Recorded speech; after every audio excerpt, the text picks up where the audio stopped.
செங்கடலை நீர் பிழந்தீர், செம்மையான பாதை தந்தீர்.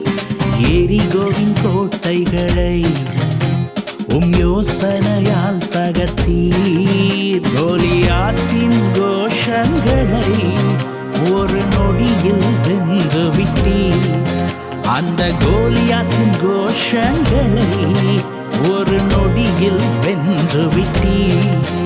எங்கள் தேவன் எங்கள் ராஜானி, நாங்கள் போற்றிடும் எங்கள் கண்மலை நீர். எங்கள் தேவன் எங்கள் ராஜானி, நாங்கள் போற்றிடும் எங்கள் கண்மலை